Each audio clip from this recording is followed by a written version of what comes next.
deploying foreign nationals, day-to-day legal concerns, and liabilities. We can spend or discuss each issue for weeks and weeks because they're very broad. But this afternoon, I have only 90 minutes to present my presentation.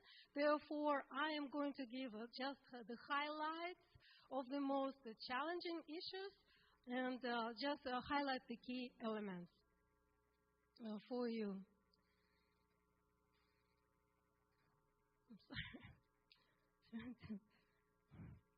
I'm sorry. A recent research conducted by the National Council of Nonprofits revealed that 91% of nonprofit organizations surveyed reported that it has been extremely difficult to recruit and retain employees this past year. Nonprofit work is no longer considered a noble work like in the past. As a matter of fact, a large number of individuals are coming out of nonprofit sector and joining Amazon or Walmart that pay higher employment incentives and require no specialized training.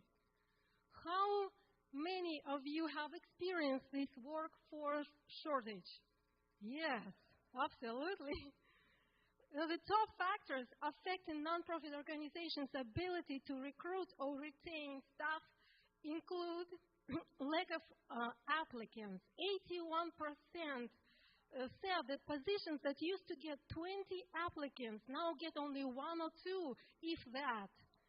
80% stated that inability to offer a competitive salary is one of the factors. 66% reported staff burned out as some staff members leave to work overtime, multiple shifts to compensate for lack of staff in other areas. 37% said lack of competitive benefits, and 17% said staff inability to find child care, and 37% said vaccination policies, among other factors. Oh, I'm sorry.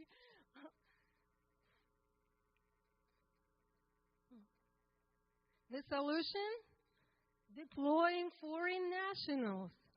Although this solution does not come without risks, crazy visa denials have been seen over these past years due to Trump anti-immigration policies.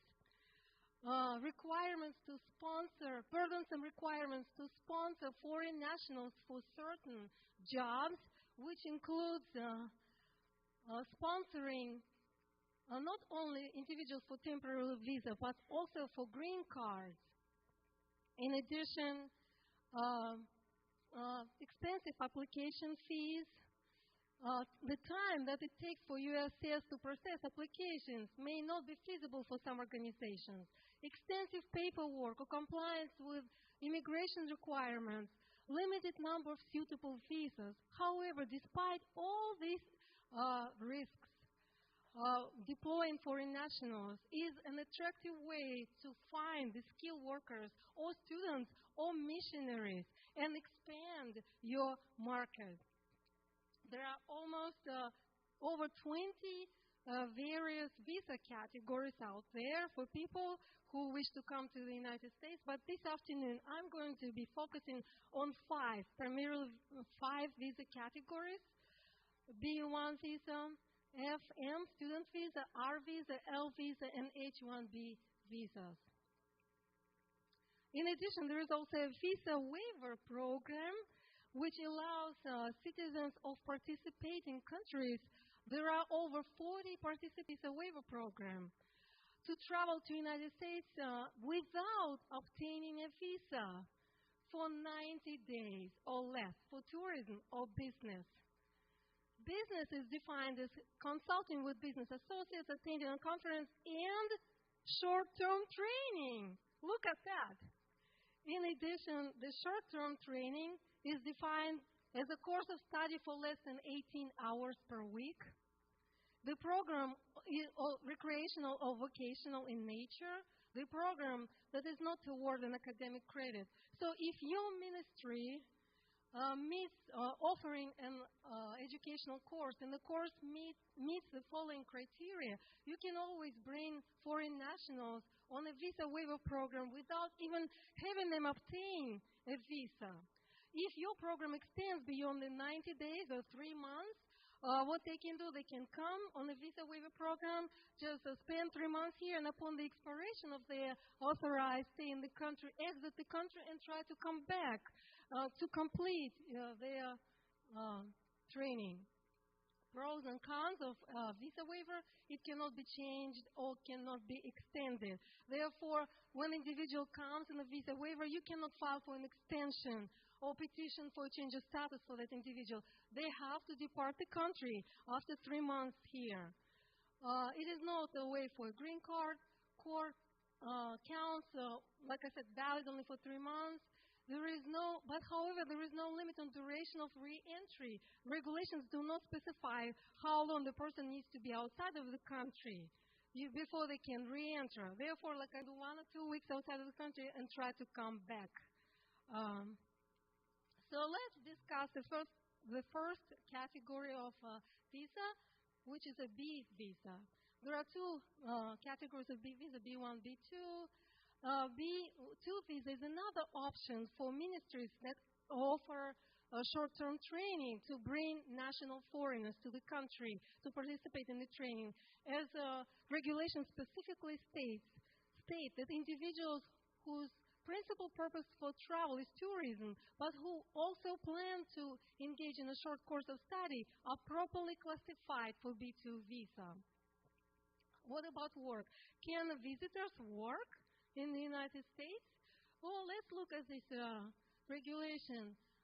This is taken from the Foreign Affairs Manual, Section 9, and this is what it says. Members of religious denomination, whether ordained or not, entering the United States temporarily for the sole purpose of performing missionary work may be issued B1 visa, provided there are conditions attached, so long as the work does not include the selling of solicitations or acceptance of donations. So this visa is not for coal pottery programs, and the ministers will receive no salary other than reimbursement for expenses incidental to temporary stay. So, like I said, this is another option for ministers to bring missionaries to engage them in your ministry. In addition, the B1 applicants can come to perform volunteer services on a B1 visa. Pros and cons of B1, B2 visa. It does not, the major advantage, it does not require a sponsor or pre-approved USCIS petition. All ministers have to do just to write an invitation letter and outline gainful employment or full-time status, prohibits activities involved receiving a salary. However, reimbursement of incidental expenses and per diem is allowed. It's not a way to a green card, obviously. However, it allows individuals to stay in the country for up to 2 years. So, like I said, if the individual comes on a visitor's visa, the initial period of admission is 6 months. Then they can re-enter the country, come back for another 6 months, and then you can file for an extension for them and request 1 year. So that will complete 2 years. So this is the process how to obtain B1 visa. I'm not going to. It's just the individual just need to fill out the application online, pay the fees, and just schedule an interview at the embassy in their country, collect the following documents. Some complain that B1 visa will, sometimes they get denied. The reason for that some individuals who would like to come to attend the ministry are too young. They have no ties to their home country. They don't own any property. They are not employed over there. So therefore, they get denied. And also, they don't have financial means, adequate means to support themselves while here. So this is the process how to obtain a visa extension. The organization must file Form I-539 and pay appropriate application fee, which is currently $455. And then the application must be filed before I-94 expiration. And the applicant cannot remain in the country for beyond the requested period of time. So this is what I-94 looks like. It used to be paper. Now they switched to electronic form. I-94 is a form that used by U.S. Customs and Border Protection to keep track of the arrival and departure of immigrants. So it is very important to check the I-94 to make sure the person does not overstay their stay here in the country. So an electronic I-94 form can be retrieved at the following website if somebody is interested in that. So you can always retrieve it from there. The next visa that I'm going to briefly discuss is an MF student visa. Both M and F visas are non-immigrant visas that allow students to come to engage in full course of study. The F1 visa is for academic programs like colleges. The M1 visa is for vocational or technical schools. The following schools are considered to be academic: a college, university, institutional higher education, community college, a seminary, conservatory, public high school, private elementary, middle school, and a language institution or school. The following schools are considered to be vocational or non-academic: a community college offering vocational technical training, a vocational high school, a school that provides vocational or non-academic training. So the following schools do not qualify for, to be certified by service or to enroll foreign nationals: a home school, a public elementary or middle school. So in order to be eligible to enroll foreign nationals, the school must be established. It cannot be just newly opened school. Of being able to enroll foreign nationals on a student visa is a two-step process. The first step, I'm just giving you a brief overview, involves obtaining state authorization if schools haven't done it yet. It's not accreditation, it's not a licensure, it is a post-secondary educational certifications from Post-Secondary Education Commission. As by law, state law, all entities interested in operating a post-secondary institution must obtain some type of authorization as a post-secondary institution to be considered legally operating. So the school needs to file an application with the Nonprofit Post-Secondary Education Commission, or 501c3 schools can file religious exemption application and pay an appropriate fee. This is the minimum standard criteria that the school needs to meet. This minimum standard criteria. Obviously, there must be adequate facilities and equipment, adequate faculty and staff, school catalog, credentials, student records, business entry compliance, financial viability, advertising, owner-employer charter, housing, house students, refund policy, cancellation policy. So these are all the requirements, minimum standard requirements. Even though they look intimidating, they are not very difficult to meet for non-issuing degree schools. Like I said, the other option would be to apply for 501c3 schools can apply for exemption application, and these requirements are very easy. All the school needs to submit is a IRS letter, 501c3, catalog or brochure detailing programs being offered, sample diploma certificates or degrees, an online application, and a non-refundable application fee. The current fee is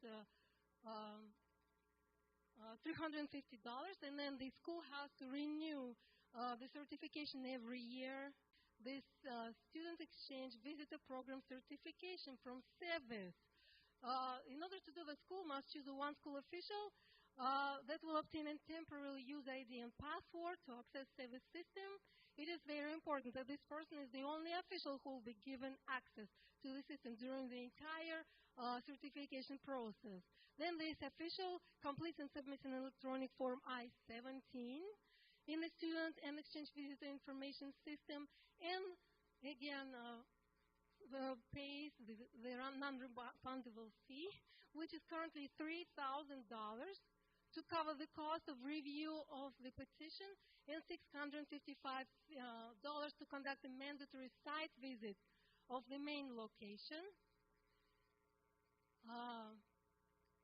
In addition to the application, the official must submit the supporting evidence, which includes, again, finances, the description of full course of study, evidence in lieu of accreditation, which includes letters from various employers, stating that the graduates of your school completed your course and now they are qualified to perform the duties, for which they were hired to perform.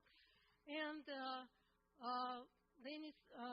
school needs to submit this recognition exemption payment, attendance and grading policy, facilities and instructional size, evidence regarding ownership and governance, and regarding programs of study, as well as teachers' qualifications and salaries, so compensation and school catalog.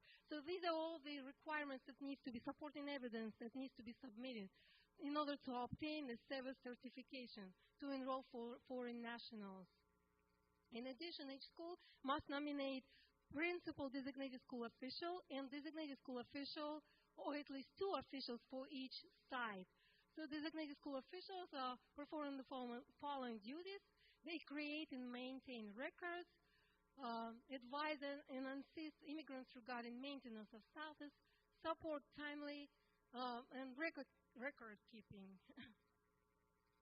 Each DSO must be considered on an individual basis, but they will be given, if approved, a personal username and password, which cannot be given away, and all DSOs must be U.S. citizens or legal permanent residents. That's a requirement. So once the school completes, the certification process is completed, then the school will be able to issue Forms I-20 to enroll students. All students must pay the service fee, which is currently $350, and present the Form I-20 at the consular office in their home country when obtaining a visa.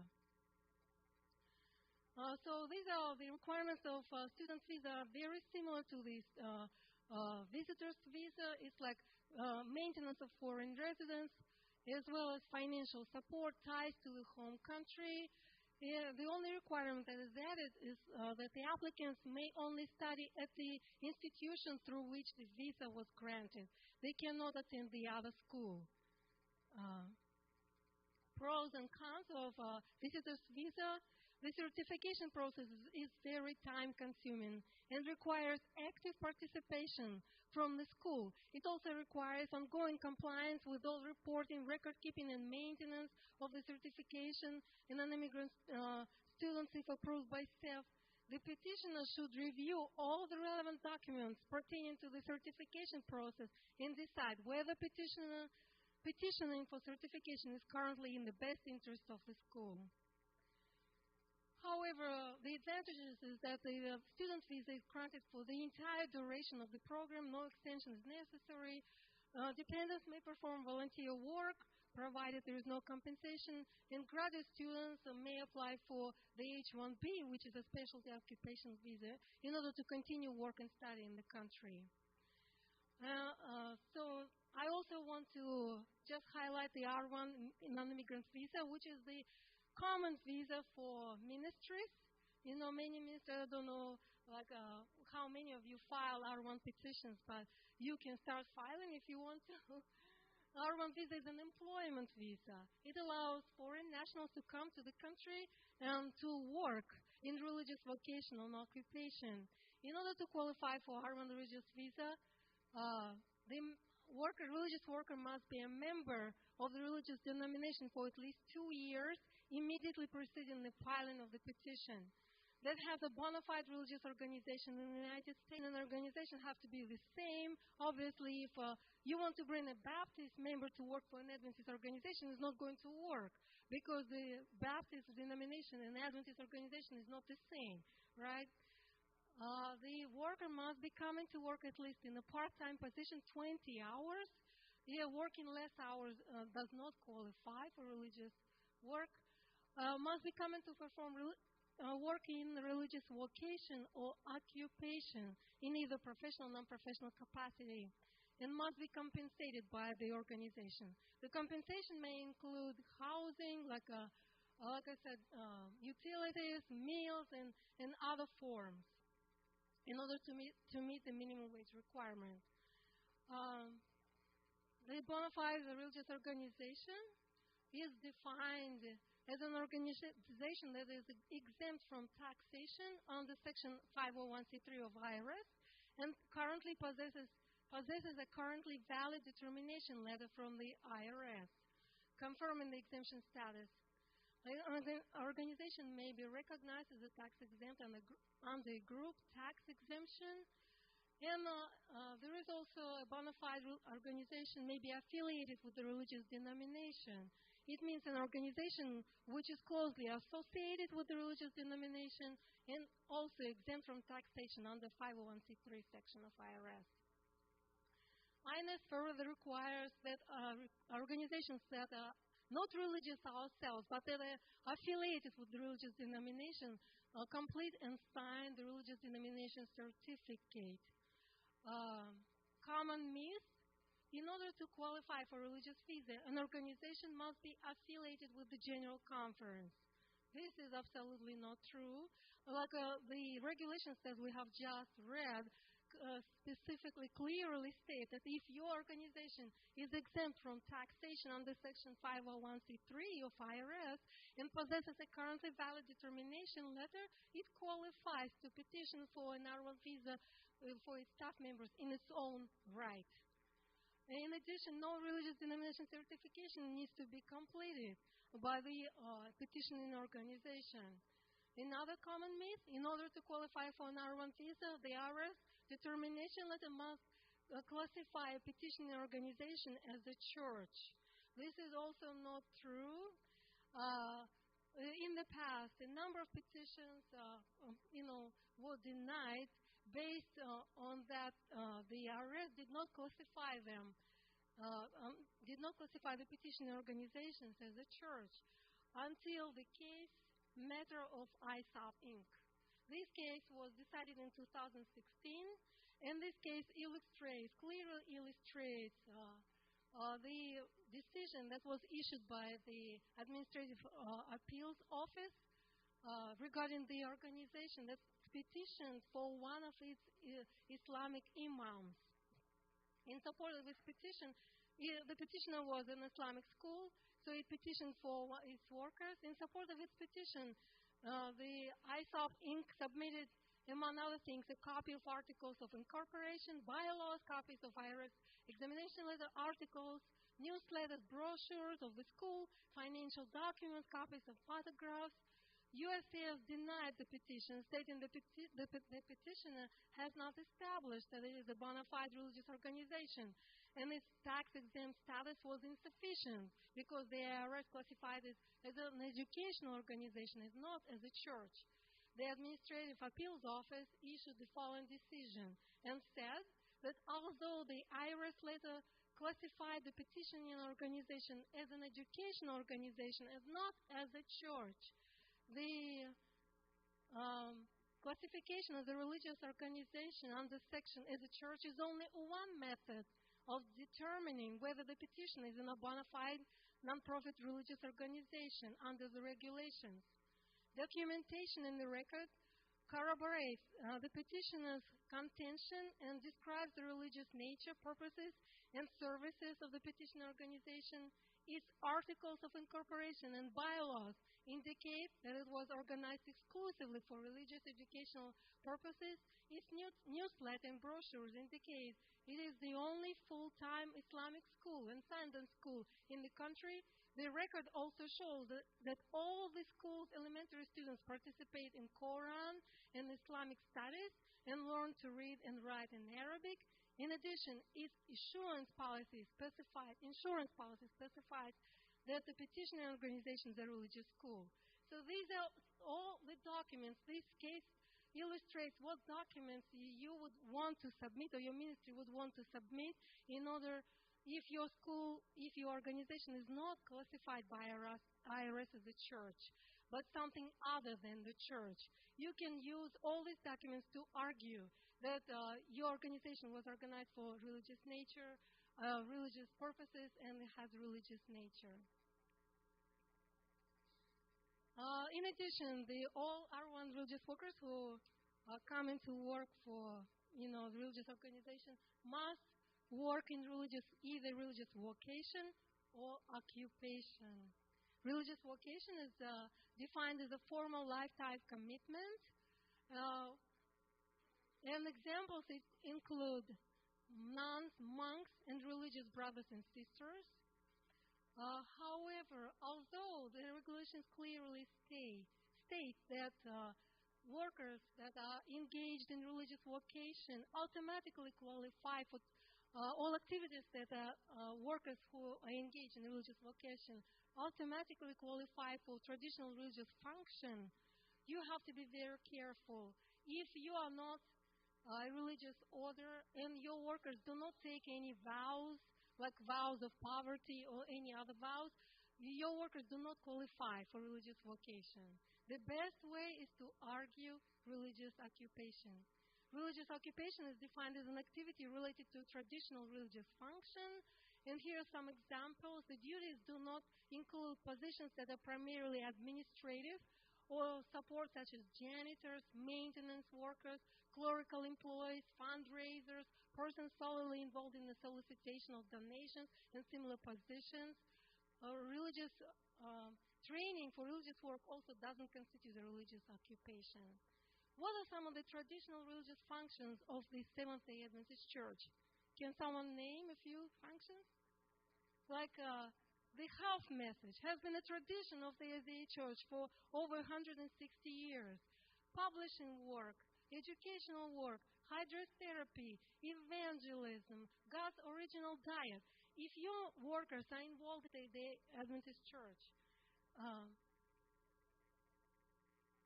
so these are some of the documents that you need to submit when filing for R1 visa. I'm just going to briefly touch on the form. So the R1 petition must be filed with California Service Center, and then the filing must include completed and signed I-129 petition, along with the R1 classification supplement. Applicant fee is currently $460. Applicable fee is $460. You must also submit some of the supporting evidence, which includes the letter from IRS, all the documents that we already talked about, organizational literature, some kind of verifiable evidence of how the petitioner intends to compensate the beneficiary, and documents establishing beneficiaries' qualifications, like certificates and degrees. The processing time, the regular processing time for R1 petitions may take from 3 to months to a year, but there is also an option to do premium processing, under which USS will process the petition within 2 weeks. The employment cannot begin until USS has issued the visa, and then the applicant, they have to do just to take the approved petition and to apply for a visa at the consulate service. Pros and cons of R1 visa. It is a path to a green card. That's a major advantage. However, it requires thorough compliance with visa regulations. Administrative work, maintenance work, housekeeping, agriculture does not qualify. Spouses are not allowed to work but may volunteer or engage in a full course of study. So, and then I want to briefly touch on L visa, which is a non-intercompany transferee visa, which some of your ministries would be interested in maybe to deploy. There are 2 types of L visa. It is a visa for managers or executives. The L1A visa is valid for 7 years, and there is also an L1B visa for individuals with specialized knowledge, and it is valid only for 5 years. What are some of the requirements? There must be a qualifying relationship between the foreign company and the organization abroad for at least 1 year in the 3-year period. The employment abroad must have been in an executive, managerial, or specialized knowledge capacity. The employee must work in the United States and in an executive, manager, or specialized knowledge employee. The employer must be doing business in the U.S. and at least one other country directly or through the qualifying organization. It is also possible to open a new office in the United States to establish the required affiliation with the foreign country, but there must be proof of physical premises having been acquired.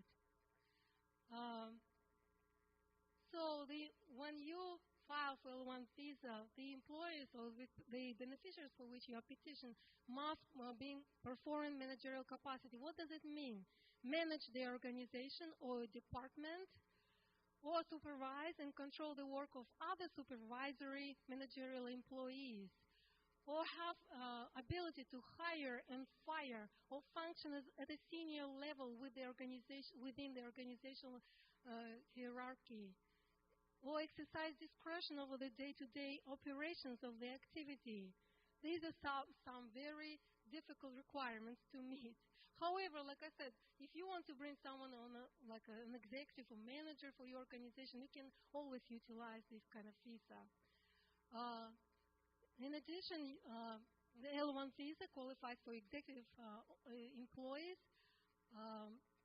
The executive employer must direct the management of exercise wide latitude in discretionary decision-making and receive only general supervision or direction from higher-level executives. In addition, L1 visa qualifies for individuals requiring use of specialized knowledge. So the individual must possess specialized knowledge in the petitioner organization, products, service, research, equipment, techniques, or in the organization's processes and procedures. The employee possesses knowledge that is valuable to the employer's competitiveness in the marketplace. The employee is uniquely qualified to contribute to the United States employer's knowledge of foreign operating conditions. The employer has been employed in a key position abroad and has been given significant assignments which have enhanced the employer's productivity, competitiveness, or financial position, or the employee possesses knowledge which can be gained only through extensive prior experience with the employer. So these are some very tough requirements to meet. There are some challenging areas with respect to L1 visa. The USCIS has taken a narrow view of the definition of affiliate. That, according to the USCIS manual, means two legal entities owned and controlled by the same parent or individual, or by the same group of individuals. The reluctance of some USCIS officers to grant L1 visa in cases where beneficiaries as managers of the function where the beneficiary has some involvement in performing that function himself. So, like if you want to invite a manager to work in a managerial capacity and he is involved in performing some of the functions, the visa may be denied. So all he has to do, he just needs to only supervise or manage the department and not perform any managerial functions himself. The nature of the employment services rendered by the beneficiary, particularly in specialized knowledge cases where the beneficiary has been employed by the overseas company for little than 1 year, since presumably it would take some time to acquire the proprietary knowledge. Pros and cons of L1 visa. There is no USCIS company size limitation requirement. The U.S. company does not need to be in the same type of business as a foreign company. The L1 holder may work part-time. There is no prevailing wage requirement. The L1 visa allows for dual intent for a green card. Spouses or minor children can be issued an L2 visa, and they can request a work permit. And the last visa that I want to highlight today is an H-1B, or specialty occupation, can be utilized with some of your ministry.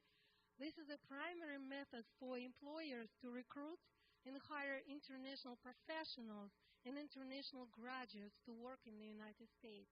It enables U.S. employers to hire professionals for a specialized period of time, and it's also a path to a green card. Who qualifies for H-1 visa?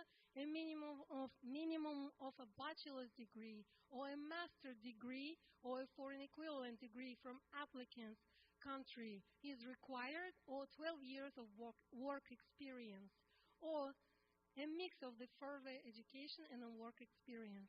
The general H-1B visa qualification rule: for every 1 year of studies at the university or college, 3 points. For every 1 year of work experience, 1 point. In total, 12 points are required. Actual wage versus prevailing wage. When company decides to sponsor a visa, an inevitable part is how much would be the pay for the H-1B employee. As part of the H-1B petition process, the sponsor employer must pay the H-1B employee the higher of the actual wage at the workplace or the prevailing wage in the industry. The actual wage is determined by comparing other workers in the same position with the same level of experience, and the prevailing wage is determined by the State Employment Security Agency by completing the special forms. Labor condition application is a prerequisite to H-1B visa approval, because the policy behind the H-1B visa is that foreign nationals cannot take employment from the American workers. Therefore, the labor condition certificate must be filed with the Department of Labor before petition is submitted to the USCIS. What does H-1B visa labor condition certification consist of? It must contain the basic wage, the work location, the rate of the pay, and also a period of employment. So the requirements by themselves are not very difficult, very easy. For this reason, H-1B is the most demanding visa in the United States. H-1B sponsor must also make some attestation of that the employee will be given the same benefits as the other workers and will be paid the same prevailing wage, and that the employee will not affect the working conditions of the workers employed in the area. Submitting H-1B visa petition. After the labor certificate application is approved, the employer or the petitioner, the Department of Labor will return the certificate to the employing company, and then the employing company can initiate the filing petition. I'm sorry. Then the employing company must advertise for the position within 10 days. And if no for American workers are going to respond to the advertising, only then the petitioning organization may initiate the filing for H-1B visa petition.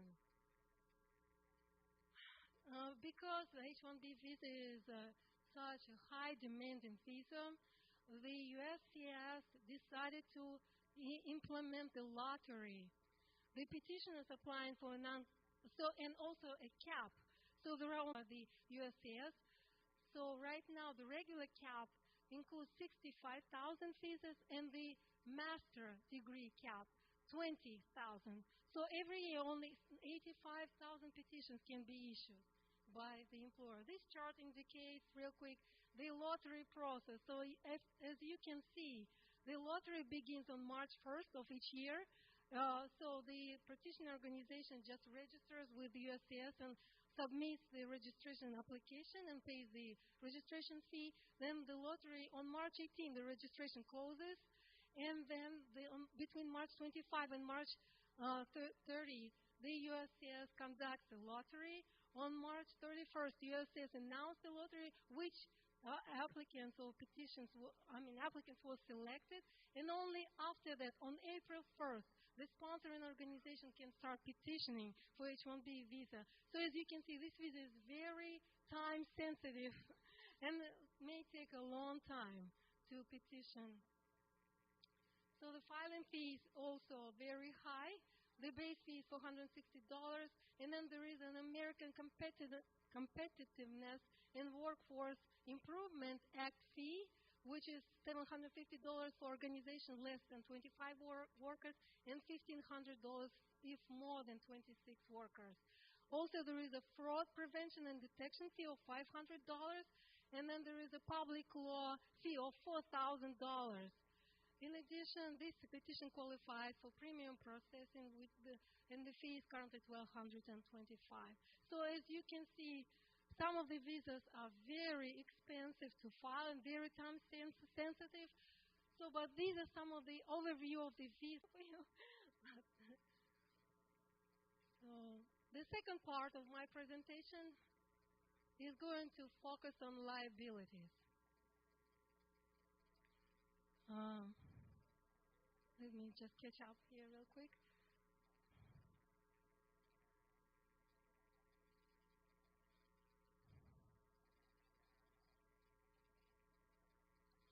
Liabilities for nonprofits.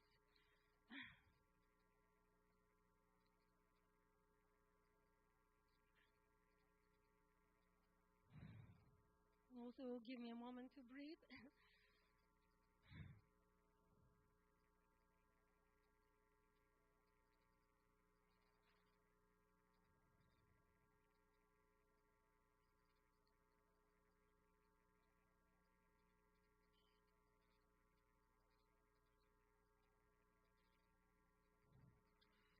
Okay. In the past decade, legal claims against nonprofit organizations have increased greatly. The major trends of liability included organization liability for wrongful employment practices, breach of fiduciary duties of officers and directors, misappropriation of funds and fundraising, patent or copyright infringement, and tort liability. The concerns over employment practices liability claims constitute the greatest single trend in liability facing nonprofit organizations. Therefore, I'm going to just give a quick overview and go into detail on this employment law liability practices. Nonprofit liability as an employer may depend on their employee relationship. There are several tests used to determine the existence of employer-employee relationships, but the most established standard for determining such relationship is found in this case, which was established by the Supreme Court. And employer-employee relationships will always be found if there is the following four elements are present: the selection and engagement of employees, such as hiring and recruiting power, the payment of compensation, it doesn't even have to be any wages, the power of dismissal, and the employee's power to control, the employer's power to control the employee's conduct. The power of control refers merely to the existence of the power. It is not essential for the employer to actually supervise the performance. Who is an employee? The Supreme Court said that workers who are subject to significant oversight from the employer are paid compensation and organization-sponsored benefits are required to perform whatever tasks in the organization requires in the manner the organization requires. So if all these your workers are subject to significant oversight, are paid compensation, and are required to perform whatever task the organization requires, they will likely be considered an employees. The only exceptions that are provided in the Labor Department manual include volunteers, as the Supreme Court has held that an employee does not include an individual who, without promise or expectation of compensation, but solely for his personal purposes of pleasure, works in an activities carried on by persons either for their pleasure or for profit, and persons such as nuns, monks, priests, lay brothers and sisters, deacons, or other members of religious orders who serve pursuant to their religious obligations in the schools, hospitals, and other institutions. So these are the only two exceptions from the employee-employee relationships. The common myth no employee-employee relationship exists in a nonprofit organization. The U.S. Department of Labor says there is no special provision in the Federal Fair Labor Standards Act which precludes an employee-employee relationship between a religious, charitable, or nonprofit organization. Key areas of employment law of which every nonprofit organization must be aware of: the minimum wage and overtime law, discriminatory hiring, non-employees, payroll taxes, and anti-discrimination laws. So I'm going to touch on these areas real brief. In general, the wage and hour law requires that employers pay the employees for all hours worked at least a minimum wage and pay employees an overtime rate of 1.5 times the regular rate of pay for all hours worked over 40 a week. The penalties are pretty severe for violating this law. So they may include a back pay that goes back under state law 6 years back and under federal law 2 years back, value of benefits not provided, liquidated damages in some cases, interest, and risk of a Department of Labor audit of the organization, as well as attorney's fees and costs.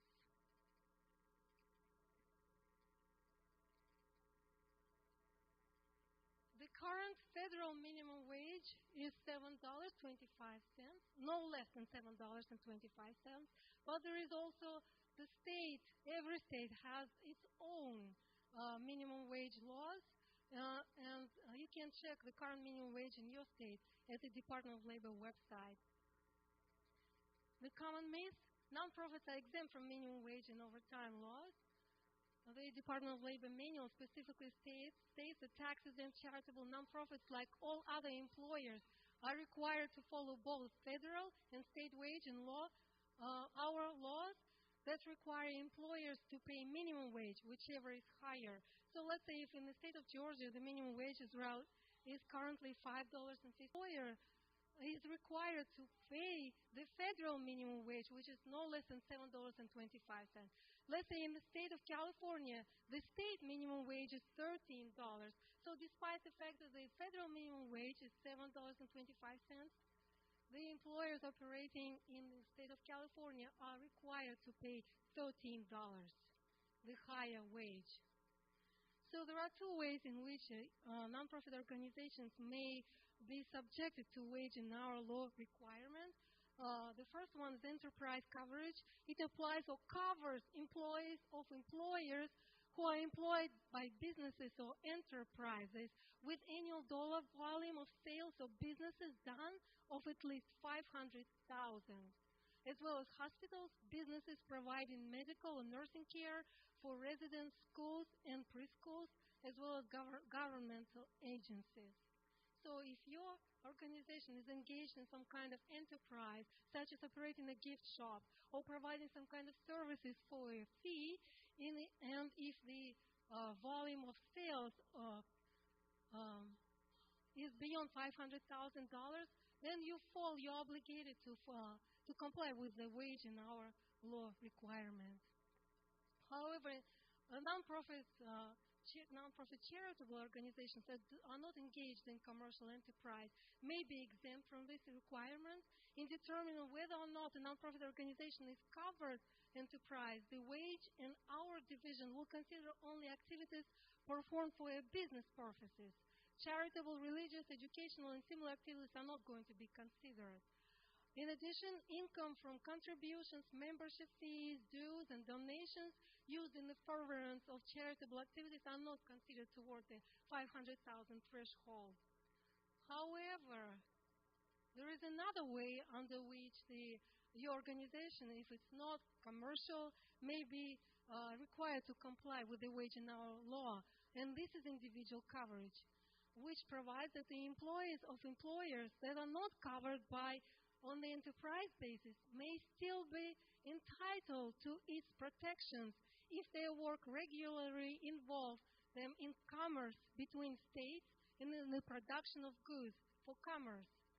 Some of the examples include those who produce goods, such as a worker assembling components in a factory, or a secretary typing letters in an office that will be sent out of state, regularly making telephone calls to persons located in other states, handling records of interstate transactions, or traveling to other states on their job, and doing janitorial work in buildings where goods are produced for shipment outside the state.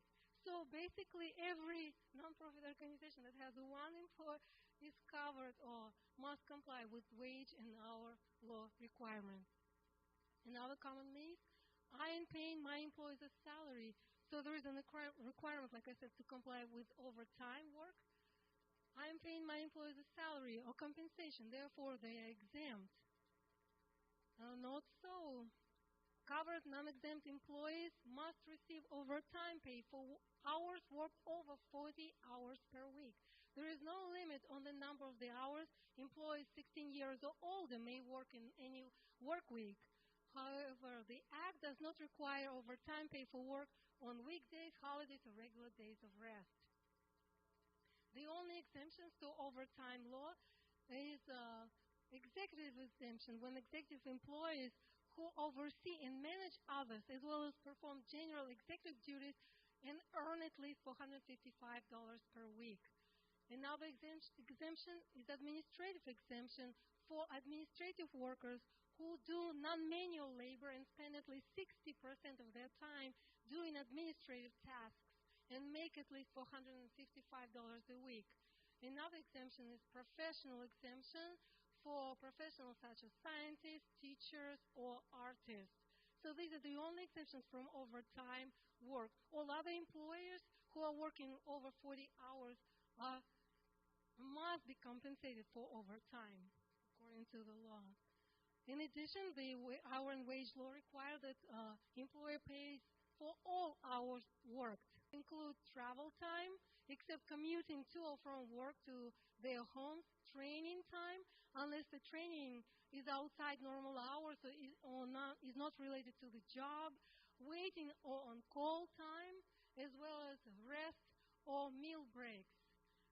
Rest periods of 20 minutes or less are common and are customary paid for as working time. And of course, meal breaks are not, do not need to be compensated. When dealing with hiring, it is very important to have two things in mind. Wrongful termination and discriminatory hiring.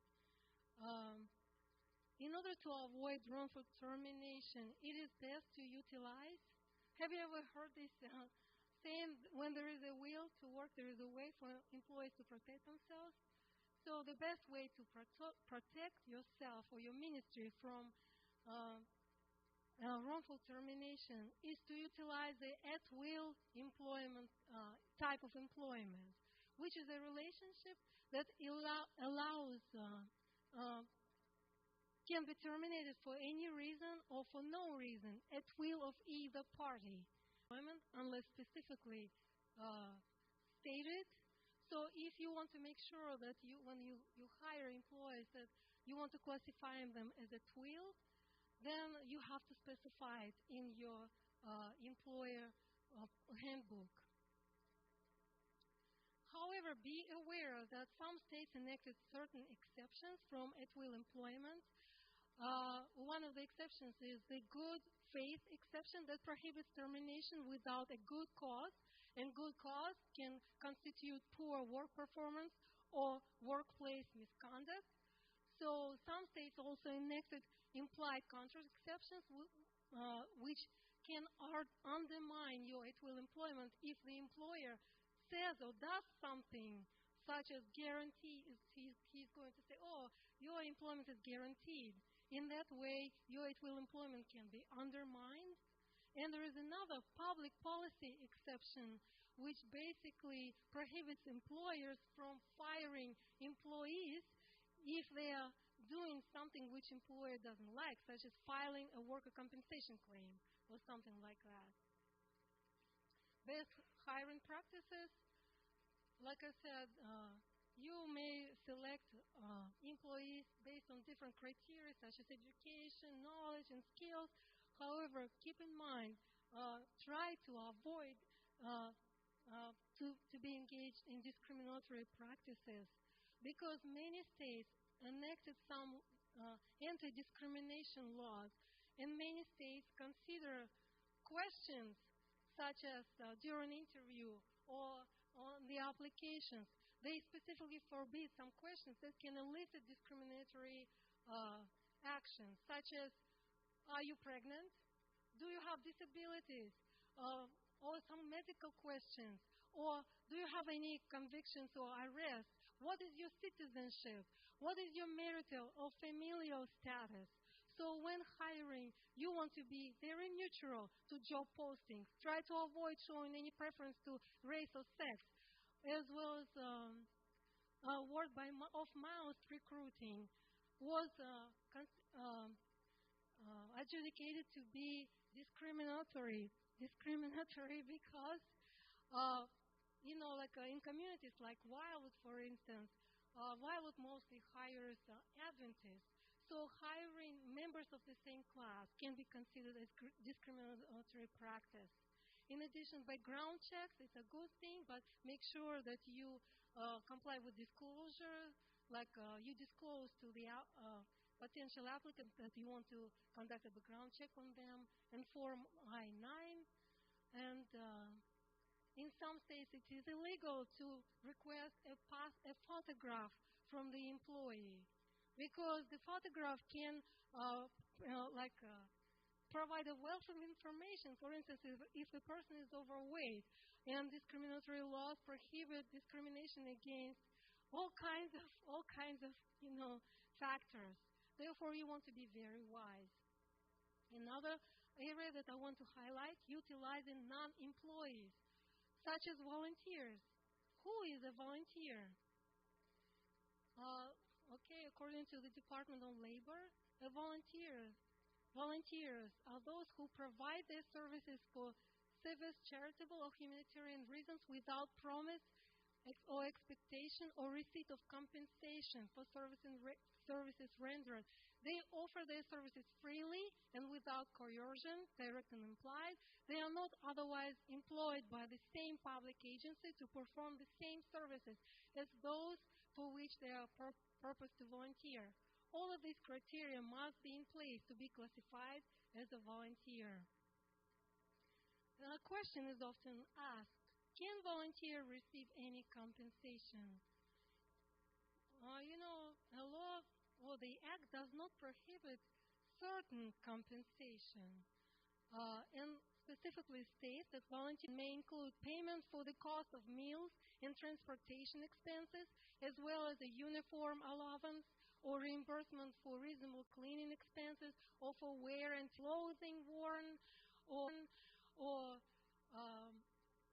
books, supplies, and other materials essential to volunteer training, for instance, as well as reasonable benefits by public agency for whom they perform volunteer services, such as inclusion, liability, health, life, disability, worker compensation, group insurance plan, as well as a nominal fee.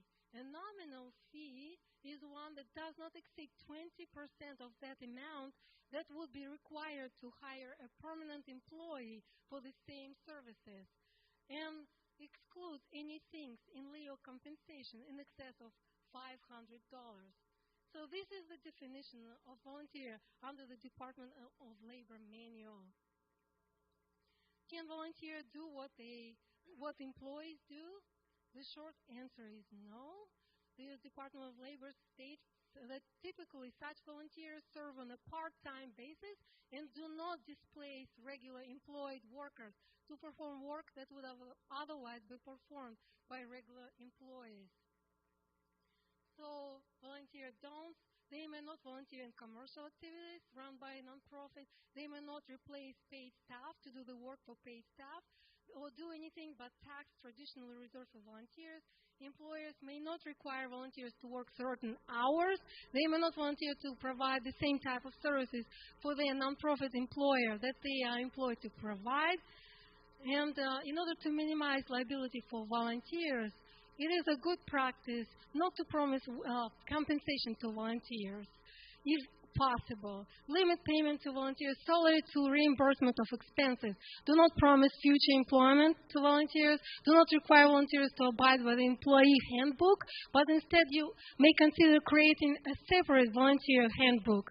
Do not allow employees to volunteer to perform services for the employer similar to those services performed as a part of their job. And then there are also independent contractors. I think you're all aware who independent contractors are. The good news that the employers are not required to pay minimum wage to independent contractors. So the next area that I want to highlight, where am I? Payroll tax. Let's see. Payroll taxes. So the common myth that a tax-exempt organization are not required to pay taxes. A tax-exempt organization that hires paid workers must file for a federal EIN or employee identification number. The number is used to track payment things. Once an employee is hired, the nonprofit is required to withhold the appropriate payroll taxes, such as federal income tax, Social Security, Medicare. General organizations do not have to withhold or pay any taxes on payments of independent contractors, but they are required to report the payment to independent contractors on the Form 1099. I think you all know that. So the penalties for misclassification of employees or volunteers or independent contractors can be very severe.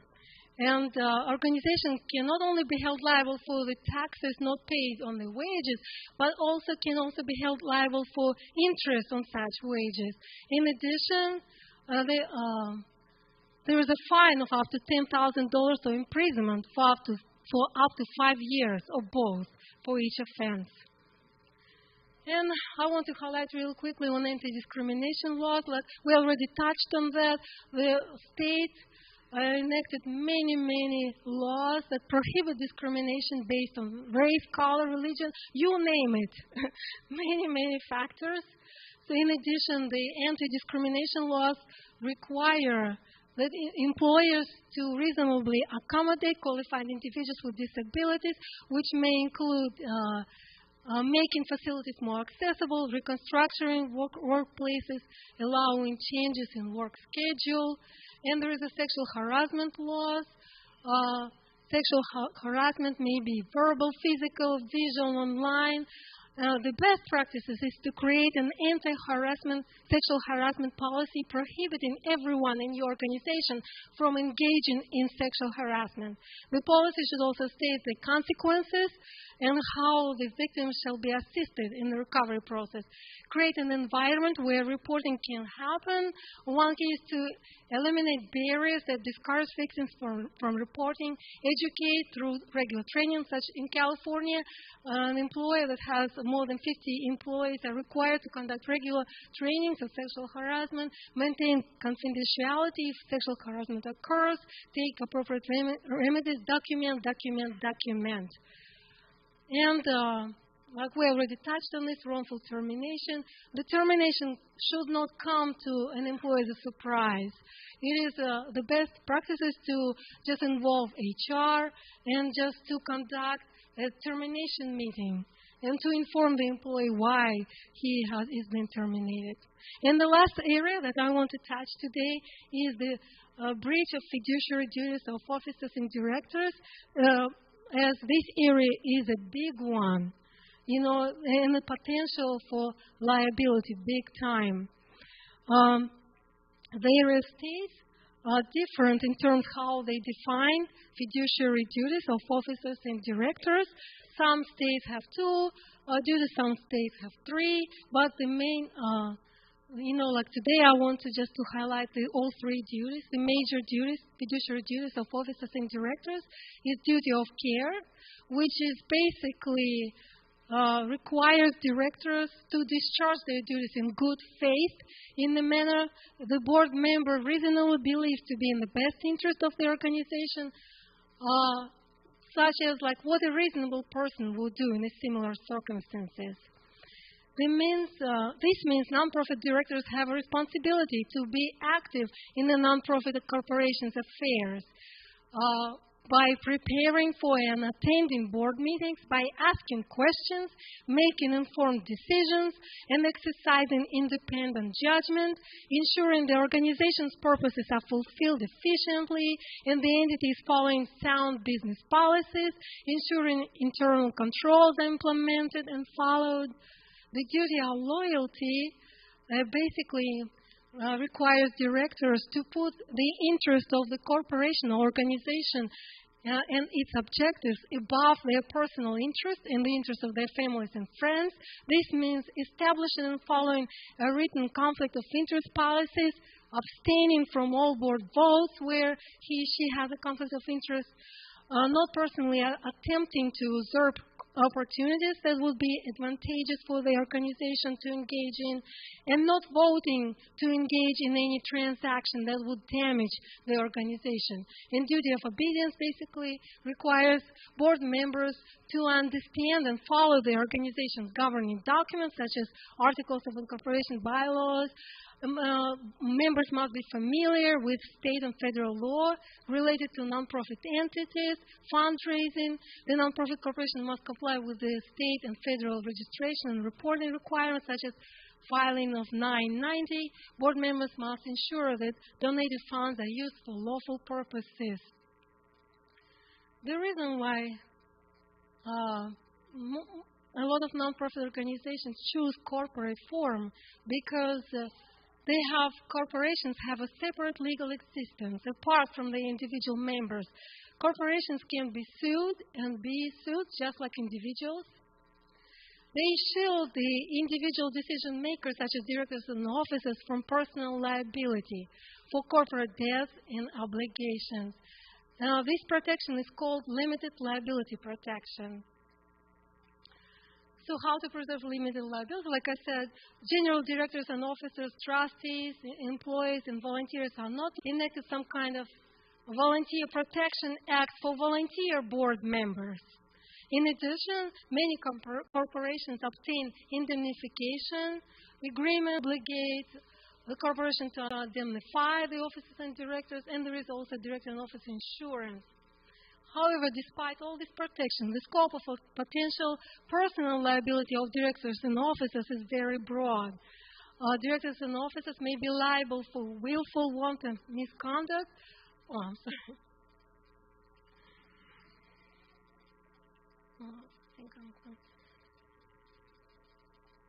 I'm so sorry.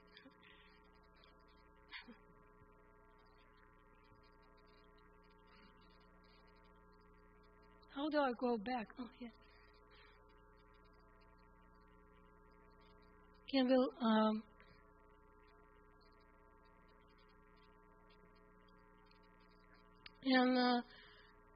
unpaid wages, withheld taxes not paid to IRS, unemployment insurance, directors who benefit from or approve certain excess benefit transactions, such as pensions to retired directors, may be liable to federal government for tax.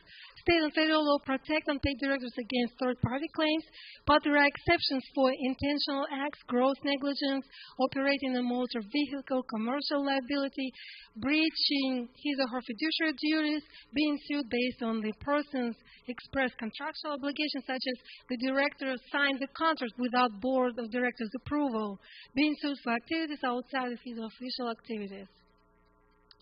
Like I said, in order to protect volunteer directors, many states enacted some volunteer protection acts for directors and officers.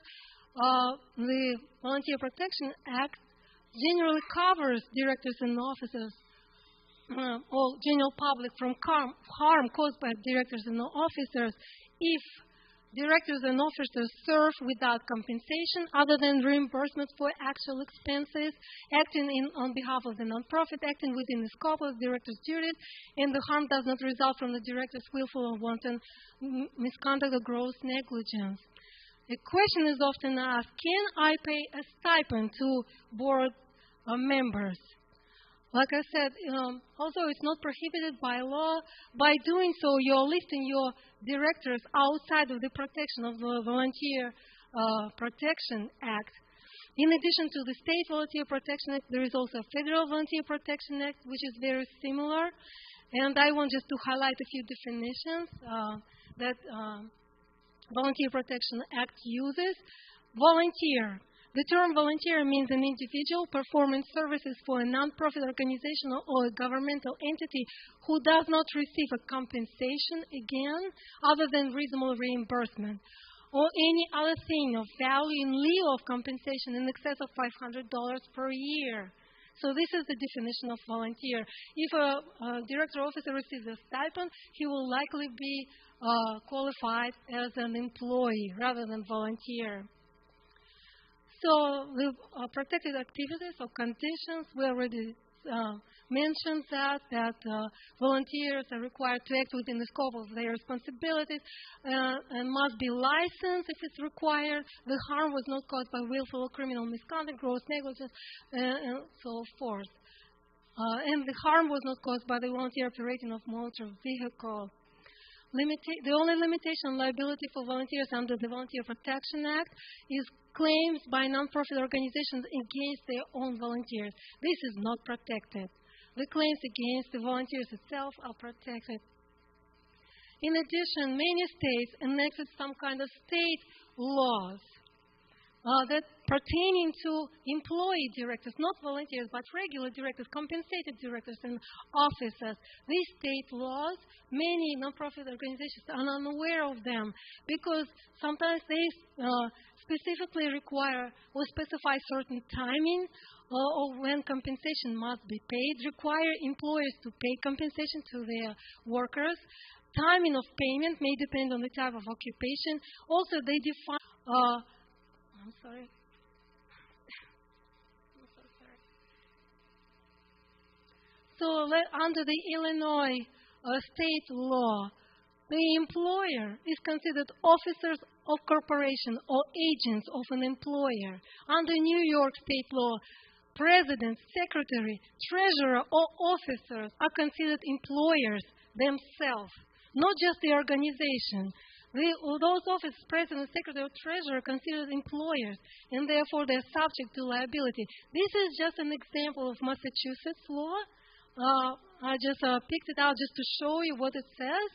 The Wage Act requires employers to timely pay employees' wages and holds employers strictly liable. Strictly. It's a strict liability we are talking about for treble damages, unpaid wages, benefits, and attorney's fee.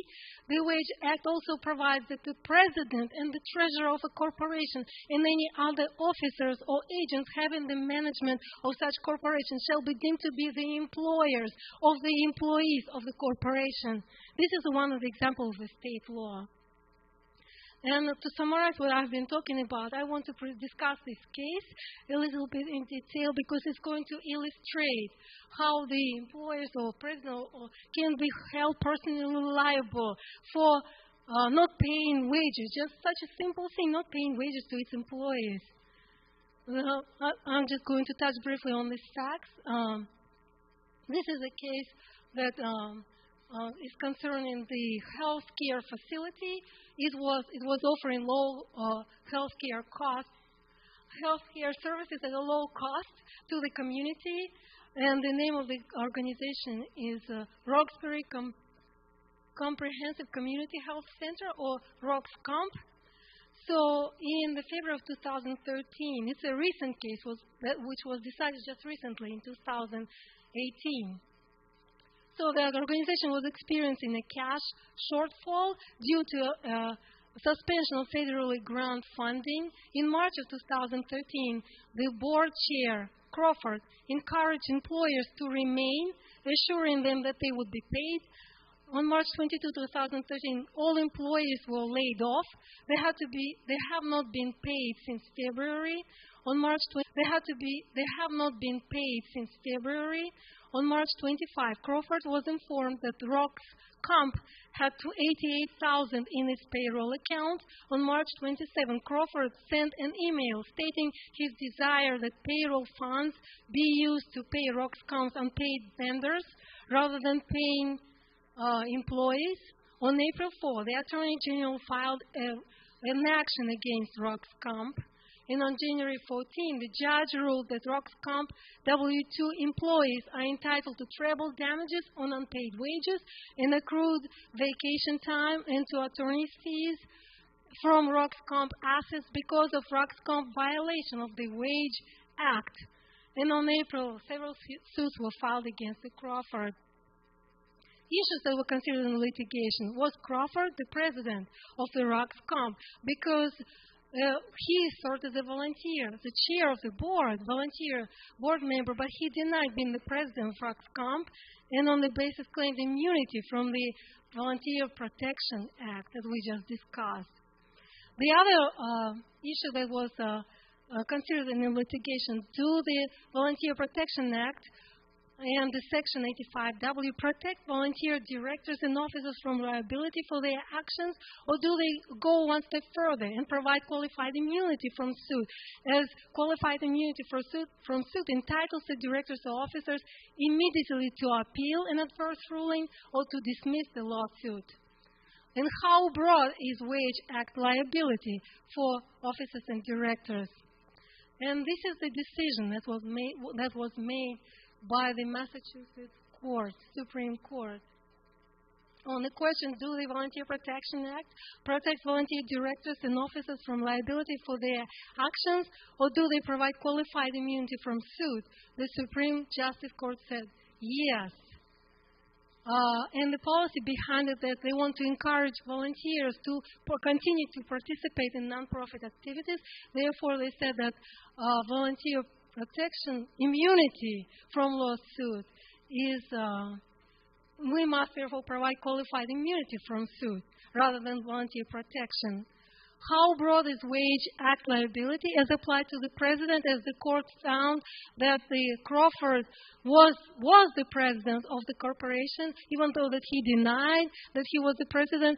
Several documents that he signed specifically stated, and he signed them as the president. The court said very broad. The statute does not impose liability on the president of a corporate employer for influencing the corporation to not pay wages, because he emailed and he said that he would rather pay his vendors rather than employees. But the president is liable as if he himself were the employer. Crawford could be held liable for the Wage Act violation even if he never became aware of it until he was sued by the employees.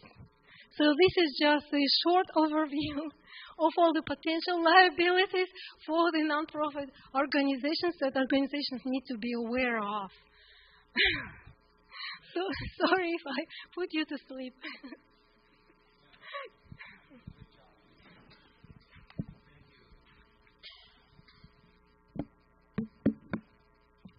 So, Svetlana, don't go away yet. What are your questions? Did that stimulate any questions in your mind? You want to go resign from all your boards? Is that it? Resign from being president of anything and take all your responsibilities away. But it's the reality of the world we live in. And it's very complicated. I want to thank Svetlana. She's done a lot of research on this over the last couple of weeks. Yeah.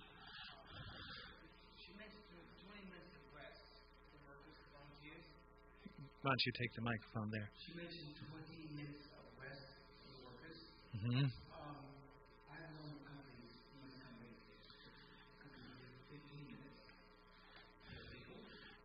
Well, I think it's up to 20 minutes, right? Up to 20. If it goes over 20, then you don't have to pay them. If it's up to 20, then they don't have to clock out during that time. Is that correct, Svetlana? But if it's their lunch break, then they have to clock out. So you can give them a break, and you should give them a break, but you don't have to. They don't have to clock their card. Vaughn.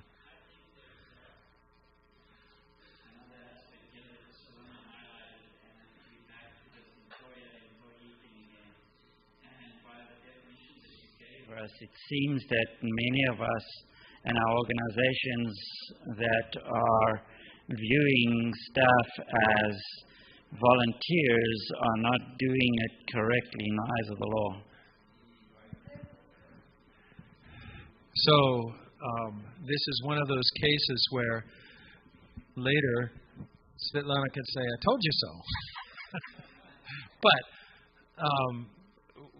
we need to be aware of this kind of thing. Thank you. Yes, another question. I was wondering about the discrimination for hiring. What about religious reasons? Like if we are a religious institution and we don't want to hire people from other religions, or we have the gender problem now too. I think that in that case, maybe your policy should stay, that the reason why you don't want to hire, the explanation why you would not want to hire is not due to the discrimination factors, but due to the faith, because under the First Amendment of the Constitution, religion is protected. Therefore, in order to preserve the religious nature of the organization, or something like that.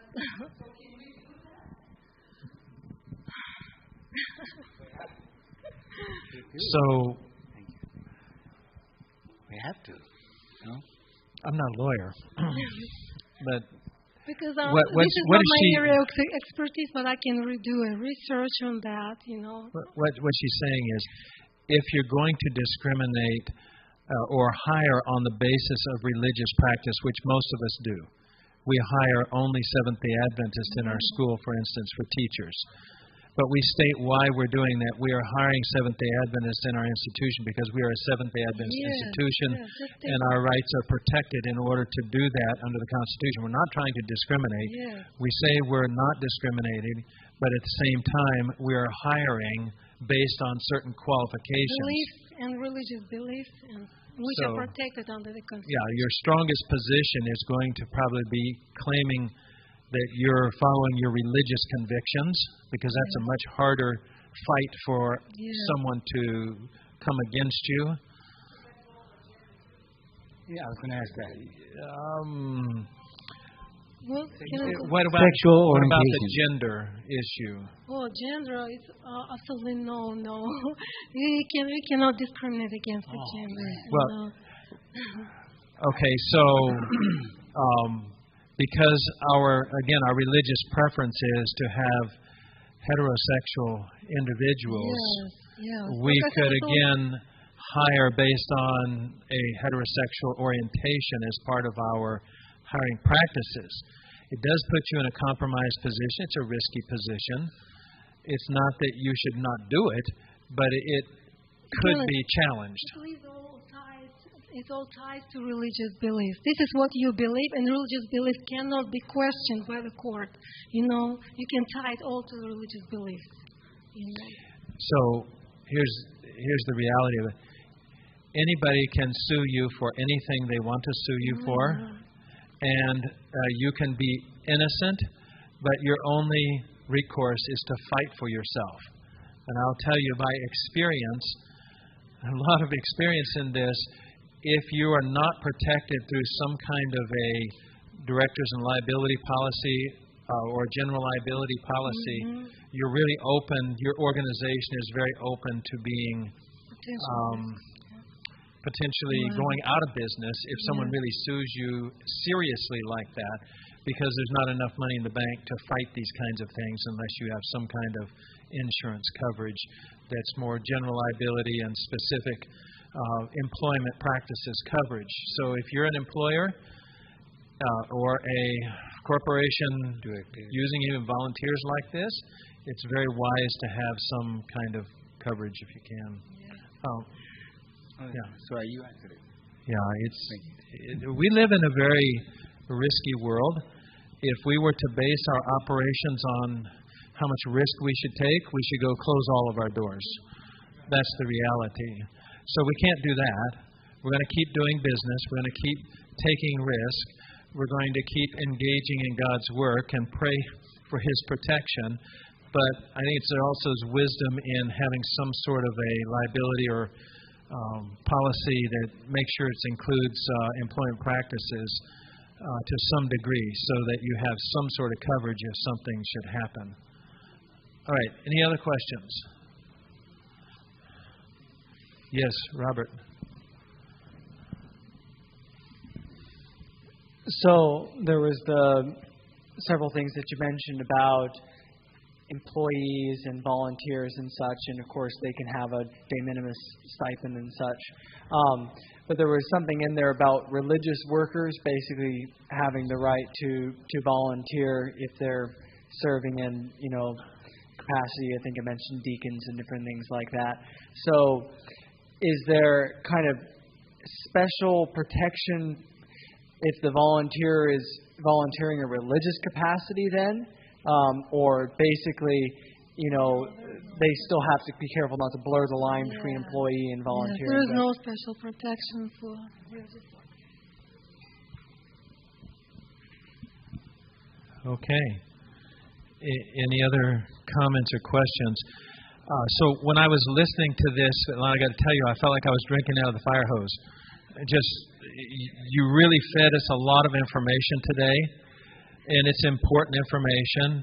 Those presentations will be available on the OCI site, I think, some way. We'll make those available, right, Adriana? Okay.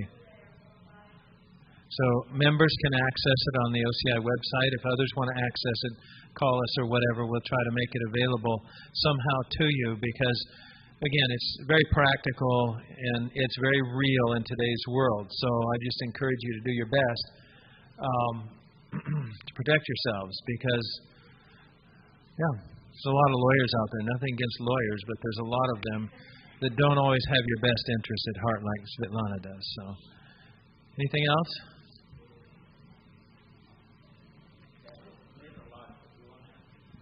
Yeah, there's a lot, but we won't ask it. Is that it?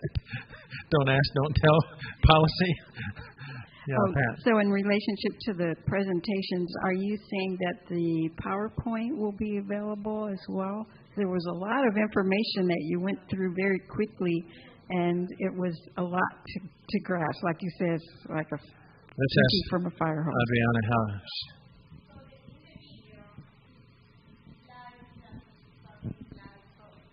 You will get all the information in the video. The slides are included. Yeah. And she says if it will help, she can give the PowerPoint. So thank you. We'll be happy to post that or whatever for you. Whichever ones you want, I think that everybody permits who shared is willing to let those be open for use there.